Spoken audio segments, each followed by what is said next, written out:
बिस्मिल्लाहिर्रहमानिर्रहीम। अस्सलाम वालेकुम। BSN first year. आज जो चीज़ मैं आप लोगों को पढ़ाने लगा हूँ वो है बैक्टीरिया की ग्रोथ के हवाले से कि बैक्टीरिया की ग्रोथ कैसे होती है। ठीक है, कौन कौन सी न्यूट्रिशनल रिक्वायरमेंट्स होती हैं। सबसे पहले ग्रोथ साइकिल। बैक्टीरिया जो है रिप्रोड्यूस करता है by binary fission, a process by which one parent cell जो है वो डिवाइड कर देता है टू प्रोजेनी सेल्स के अंदर। ठीक है, because one cell give rise to two progeny cell, bacteria are set to undergo exponential growth. हम कहते हैं एक्सपोनेंशियल मतलब 1 से 2, फिर वो जो 2 हैं फिर उससे 4 बनेंगे, फिर 4 से 8, 8 से 16, 16 से 32, मतलब इस तरह जो है वो एक्सपोनेंशियली इंक्रीज़ करता चला जाएगा। The concept of exponential growth can B illustrated by the following relationship. देखें, अगर एक सेल है, जब उसके अंदर एक्सपोनेंशियली ग्रोथ हुई तो वो उससे 2 होंगे, 2 से फिर ये 4 होते हैं, 4 से 8, 8 से 16, इस तरह ये बढ़ते चले जाते हैं। अब देखें, डबलिंग टाइम ऑफ बैक्टीरिया जो है ranges from as little as 20 minutes for Escherichia coli. मतलब ये एस्क्रिशिया कोलाई के लिए इसका जो डबलिंग टाइम है, जनरेशन टाइम जो है वो है 20 मिनट्स। ठीक है, एज लॉन्ग मतलब 18 hours for mycobacterium tuberculosis. Mycobacterium के लिए 18 आवर्स होता है।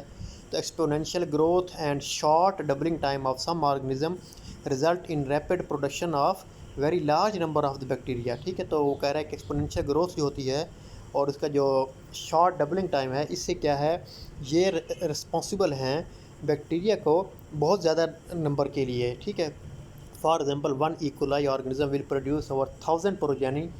मतलब एक इकोलाई अगर है ना तो वो 3 घंटे में 1000 इकोलाई बन जाएंगे और तकरीबन 10 लाख हो जाएंगे 7 घंटे में। The doubling time varies not only with the species. अब ये जो डबलिंग टाइम है ना सिर्फ ये स्पीशीज़ टू स्पीशी वेरी करता है but also with the amount of the nutrients के वहाँ पर कितने न्यूट्रिएंट्स हैं, टेम्परेचर क्या है, पीएच क्या है और दूसरे एनवायरमेंटल फैक्टर्स जो हैं ये सारे अफेक्ट करते हैं उसके डबलिंग टाइम को। अच्छा, phases of growth cycle. The growth cycle of bacteria has 4 major phases. If a small number of bacteria are inoculated into liquid nutrient medium. अगर एक बहुत स्मॉल अमाउंट ऑफ हमने बैक्टीरिया जो है वो हमने इनएकुलेट किए हैं न्यूट्रिएंट मीडियम के ऊपर, लिक्विड न्यूट्रिएंट के ऊपर, and bacteria are counted at frequent interval, और बैक्टीरिया को हम काउंट करते हैं तो उसके साथ the typical phases of standard growth can be demonstrate. मतलब उसको हम जो उसकी ग्रोथ की जो होगी ना फेजेस वो 4 होंगी। सबसे पहले है lag phase, during which vigorous metabolic activity occur, जिसमें क्या है कि विगरस मतलब बहुत तेज़ी के साथ मेटाबॉलिक एक्टिविटी हो रही होती है लेकिन सेल जो है वो डिवाइड नहीं कर रहा है। ठीक है, this can last for a few minutes up to many hour. ये चंद मिनट से चंद घंटे तक रह सकता है, मतलब डिपेंड करता है किस स्पीशीज़ में है। मतलब जिसका 20 मिनट्स डबलिंग टाइम है तो उसमें ये चंद मिनट रहेगा, जिसका घंटे हैं जैसे 18 घंटे थे तो उसमें ये चंद घंटे तक ये फेज़ रहती है। लॉग फेज़ जो है ये इसमें जो है सेल रैपिडली डिवाइड करते हैं।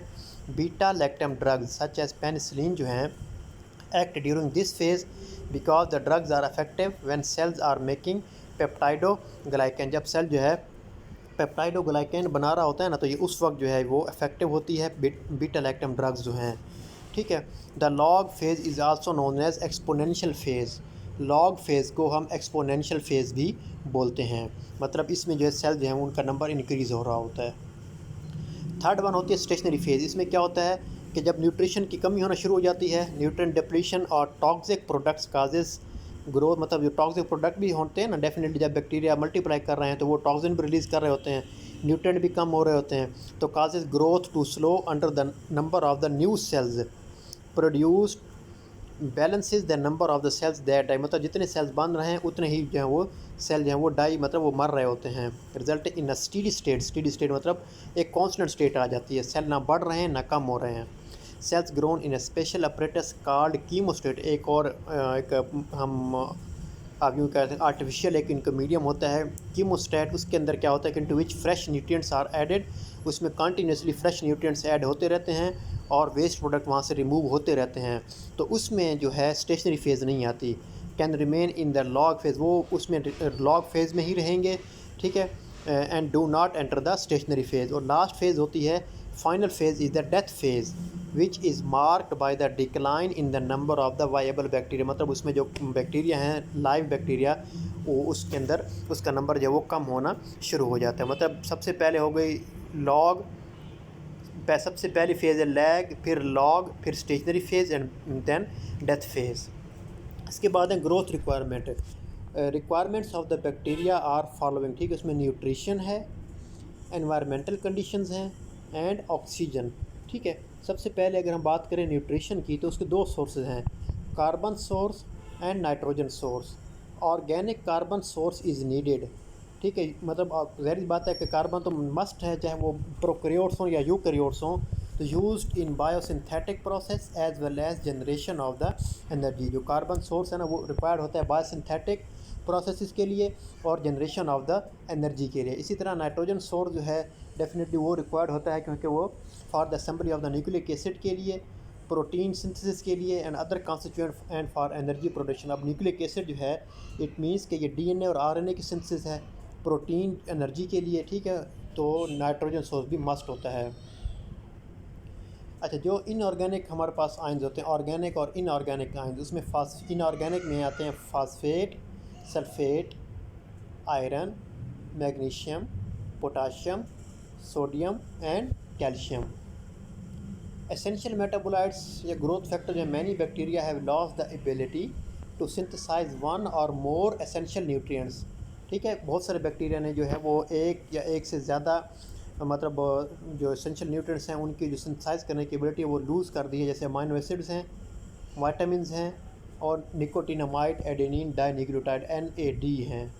ठीक है, इसके बाद है एनवायरमेंटल कंडीशन कि टेम्परेचर। आप क्लासिफिकेशन ऑफ बैक्टीरिया जब मैंने आपको पढ़ाया था ना उसके अंदर ये टेम्परेचर बेस्ड क्लासिफिकेशन पढ़ाई थी कि different bacterial species very widely in their optimal temperature ranges for growth. मतलब बहुत सारे बैक्टीरिया जो है ना, बैक्टीरियल स्पीशीज़, वो उनके टेम्परेचर रिक्वायरमेंट डिफरेंट होती है। जैसे साइक्रोफाइल जो हैं grow best at low temperature, ठीक है, तो उनका जो हैविंग ऑप्टिमल रेंज होती है ना वो 10 to 20 डिग्री होती है। मीज़ोफाइल मीडियम टेम्परेचर के ऊपर, ठीक है, include all of the pathogenic forms having an optimal temperature range of 20 to 40। इस तरह थर्मोफाइल जो हैं वो 52 या वो हाई टेम्परेचर के ऊपर ग्रो करते हैं। इस तरह पीएच की अगर हम बात करें तो पीएच के बारे में न्यूट्रोफाइल जो हैं वो न्यूट्रल पीएच के ऊपर जैसे 6 to 8। एसिडोफाइल जो हैं जैसे लैक्टोबैसिलस हैं ये एसिडिक पीएच के ऊपर जैसे pH 4। एल्कैलोफाइल जो हैं ये अल्कलाइन पीएच जैसे 8 से अबव पीएच हो तो उसमें ग्रो करना ज़्यादा होती है। ठीक है, इसके बाद है aerobic and anaerobic growth. For most organism adequate supply of oxygen enhances metabolism and growth. बहुत सारे ऑर्गेनिज्म जो हैं अगर उन्हें ऑक्सीजन की सप्लाई अच्छी हो तो मेटाबॉलिज्म और ग्रोथ जो है वो तेज़ हो जाता है। Oxygen acts as the hydrogen acceptor.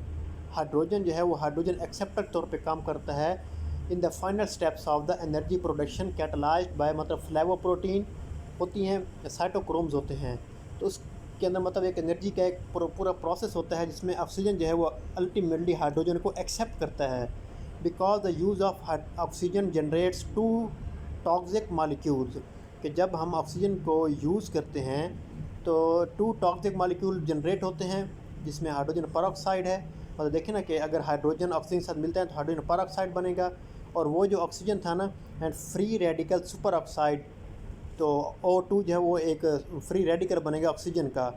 तो bacteria require 2 enzyme to utilise oxygen. अब बैक्टीरिया को ना 2 एंजाइम चाहिए होते हैं इस ऑक्सीजन को यूटिलाइज़ करने के लिए, जिसमें एक जो है सुपर ऑक्साइड डिस्म्यूटेज है जो कि ऑक्सीजन को हाइड्रोजन के साथ कंबाइन करने में हेल्प करता है। तो इससे क्या बन जाता है, हाइड्रोजन पेरोक्साइड और एक सुपर ऑक्साइड बन गया जो ऑक्सीजन का।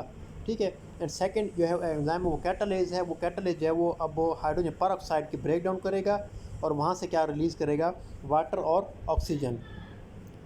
द रेस्पॉन्स टू ऑक्सीजन जो है वो एक important criterion for classifying bacteria, ये मैंने आपको शायद पढ़ा भी चुका हूँ।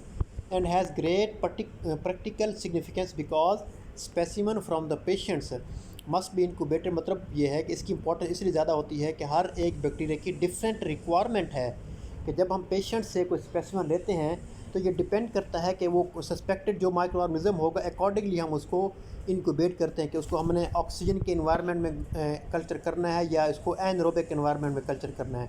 ठीक है, कुछ होते हैं ऑब्लिगेट एरोब्स, ठीक है, दे रिक्वायर ऑक्सीजन, मतलब उनको ऑक्सीजन चाहिए होती है, मस्ट ज़रूर चाहिए होती है to grow because their ATP generating system is dependent on oxygen as hydrogen acceptor. ठीक है, तो मतलब ये है कि हाइड्रोजन एक्सेप्टर तौर पे वहाँ पर ऑक्सीजन मस्ट चाहिए होती है इसलिए उनको हम कहते हैं ऑब्लिगेट एरोब्स या फिर स्ट्रिक्ट एरोब्स भी बोल सकते हैं। इसमें आ जाते हैं माइकोबैक्टीरियम ट्यूबरकुलोसिस। इस तरह आ जाते हैं फैकल्टेटिव एनरोब्स, दे यूटिलाइज ऑक्सीजन, वो ऑक्सीजन को यूटिलाइज़ करते हैं इफ़ इट इज़ प्रेजेंट, अगर मौजूद है। अगर मौजूद नहीं है, ठीक है, to generate to,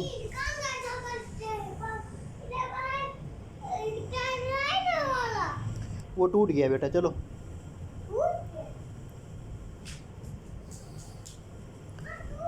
they utilise oxygen, वो ऑक्सीजन को यूटिलाइज़ करते हैं अगर मौजूद हो।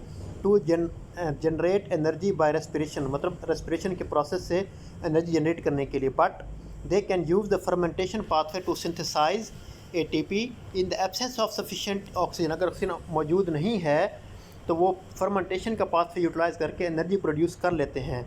इसमें आ जाते हैं E. coli, ठीक है, मतलब एक अगर ऑक्सीजन मौजूद है तो ग्रो कर लेंगे, अगर नहीं है तो फिर भी वो ग्रो कर सकते हैं। लेकिन जो ऑब्लिगेट एरोब्स होते हैं ना, स्ट्रिक्ट एरोब, वो ग्रो नहीं कर सकते एब्सेंस ऑफ ऑक्सीजन में। ऑब्लिगेट एनरोब मतलब स्ट्रिक्ट एनरोब, मतलब इन्हें अब ऑक्सीजन अगर मौजूद होगी तो ये ग्रो नहीं करते। They can not grow in the presence of the oxygen because they lack either super oxide dismutase, क्योंकि आपको पता है ना ऑक्सीजन को यूटिलाइज़ करने के लिए 2 एंजाइम चाहिए, या सुपर ऑक्साइड डिसम्यूटेज चाहिए या फिर कैटालेज, या फिर दोनों ही उसमें एब्सेंट होंगे। ऑब्लिगेट एनरोब्स जो हैं vary in their response to oxygen exposure, some can survive, कुछ हैं जो सर्वाइव कर सकते हैं लेकिन वो ग्रो नहीं कर सकते, जबकि others are whereas others are killed rapidly, कुछ दूसरे होते हैं जो ऑक्सीजन मौजूदगी में मर भी जाते हैं, जैसे इसमें एग्जांपल है Clostridium टिटैनी।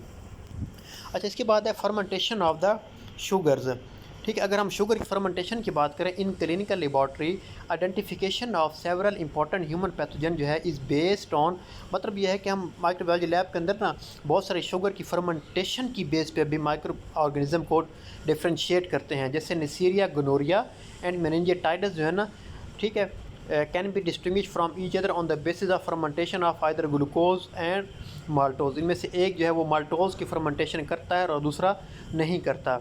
And E. coli can be differentiated from Salmonella and Shigella on the fermentation of lactose, ठीक है। फर्मेंटेशन क्या होती है? The term fermentation refers to the break down of the sugar. Fermentation जो है उसको हम क्या कहते हैं, ये है break down of the sugar, जैसे ग्लूकोज या माल्टोज की, किस चीज़ के अंदर, पायरुविक एसिड के अंदर, pyruvic acid and then usually to lactic acid, और माइक्रो ऑर्गेनिज्म होते हैं ना, ठीक है, तो इसके अंदर यह है पायरुविक एसिड जो है वो लैक्टिक एसिड के अंदर कन्वर्ट हो जाता है। More specifically it is break down of the monosaccharide such है, अगर हम इसको मज़ीद स्पेसिफाई करें तो ये ब्रेक डाउन होती है मोनोसेकेराइड की, जैसे glucose, maltose and galactose.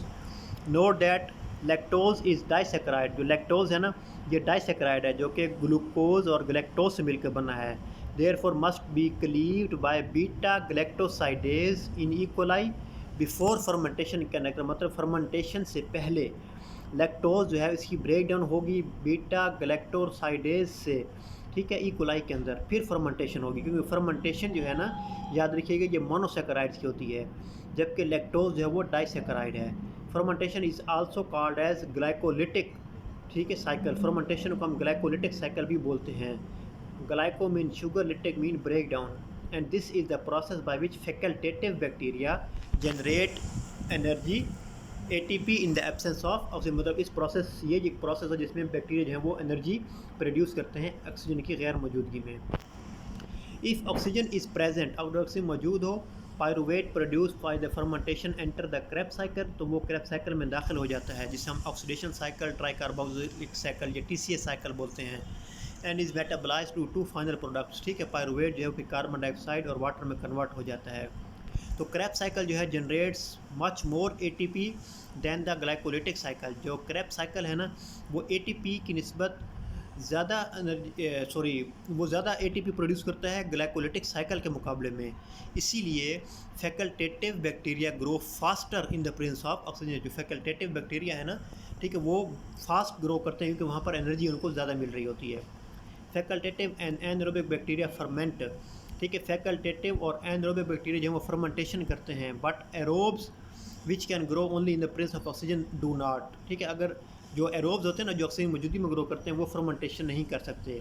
Aerobes such as Pseudomonas aeruginosa produce metabolite that enter the Krebs cycle, वो मेटाबोलाइट्स प्रोड्यूस करते हैं जो कि क्रेब्स साइकिल में दाखिल हो जाएंगे, ठीक है, फर्मेंटेशन की बजाय। Such as deamination of the amino acid. तो वहाँ पर जो है वो अमाइनो एसिड्स की डीअमाइनेशन मतलब अमाइनो एसिड से अमाइनो ग्रुप जो है वो रिमूव होता है। बेसिकली ये सारी चीज़ें जो है ना ये बायोकेमिस्ट्री के अंदर, अगर आप लोगों की शायद बायोकेमिस्ट्री अभी नहीं होगी तो ये बायोकेमिस्ट्री के अंदर चीज़ें बहुत सारी क्लियर हो जाती है कि फर्मेंटेशन क्या है, किसके अंदर होती है, कैसे होती है, किस किस कंडीशन में होती है। ठीक है। अच्छा, इंपॉर्टेंस क्या है? Fermentation test perform in the clinical laboratory the production of pyruvate and lactate turn the medium. वो जो मीडियम होता है ना एसिडिक या बेसिक, उसको कलर चेंज कर देते हैं, which can be detected by pH indicator that changes the colour upon change in pH, जो कि इसका कलर जो है वो चेंज कर देगा जब पीएच चेंज होगी। For example if a sugar is fermented in the presence of phenol red, अगर एक शुगर जो है वो फर्मेंट हुई है, ठीक है, फिनोल रेड एक इंडिकेटर होता है, उसकी मौजूदगी में द पीएच बिकम्स एसिडिक, ठीक है, जो पीएच जो है वो एसिडिक हो जाएगी और मीडियम जो है वो उसका कलर जो है वो रेड से येलो हो जाएगा। ठीक है। If sugar is not fermented, अगर शुगर फर्मेंट नहीं हुई तो एसिड प्रोड्यूस नहीं होगा, जब एसिड प्रोड्यूस नहीं होगा तो फिनोल रेड जो है वो रेड ही रहेगा। इसके बाद है एक आयरन मेटाबॉलिज्म। आयरन जो है in the form of ferric is required for the growth of bacteria. Iron जो है वो फेरिक की फॉर्म में रिक्वायर्ड होता है बैक्टीरिया की ग्रोथ के लिए, because it is an essential component of the cytochromes, क्योंकि फेरिक फॉर्म में ना ये साइटोक्रोम का एसेंशियल कंपोनेंट है और दूसरे एंजाइम का। ठीक है। The amount of iron available for pathogenic bacteria in the human body is very low. Human के अंदर पैथोजेनिक बैक्टीरिया के लिए जो आयरन मौजूद होती है वो बहुत कम होती है, because the iron is sequestered in iron binding protein. Such मतलब जो आयरन जो है ना वो आयरन बाइंडिंग प्रोटीन के साथ जुड़ा हुआ होता है, जैसे ट्रांसफरीन है ना, तो उसका फ्री आयरन नहीं होता। To obtain iron for their growth, bacteria जो है प्रोड्यूस करते हैं आयरन बाइंडिंग कंपाउंड्स, उन्हें हम कहते हैं सिड्रोफोर्स। अब सिड्रोफोर्स क्या करते हैं? सिड्रोफोर्स सच एज एंटीरोबैक्टिन जो हैं produce by E coli are secreted by the bacteria capture iron by chelating it, वो उसके साथ अटैच होंगे, then attach to specific receptor, फिर वो ऑन द बैक्टीरियल सरफेस के ऊपर ये जो आयरन होगा उनकी सरफेस के साथ अटैच हो जाएगा and are actively transported into the cell, और फ़ौरन ही वो सेल के अंदर दाखिल हो जाएगा, where iron becomes available for the use. तो फिर जिस बैक्टीरिया ने जिस सेल को ऑक्यूपाई किया होगा तो उसके ऊपर जाके अटैच होगा, वहाँ पर आयरन को अंदर ले जाएगा, फिर उसको यूटिलाइज़ करेगा। तो fact that bacteria have such A complex and specific mechanism for obtaining iron टेस्टिफाइज, मतलब इतना इंपॉर्टेंट इतना कम्प्लेक्स मैकेनिज्म है, तो ये बताता है कि आयरन कितना इंपॉर्टेंट है। मतलब उसने अब स्पेसिफिक किस्म की प्रोटीन्स बना ली हैं सिड्रोफोर ताकि उस आयरन को यूटिलाइज़ कर सके।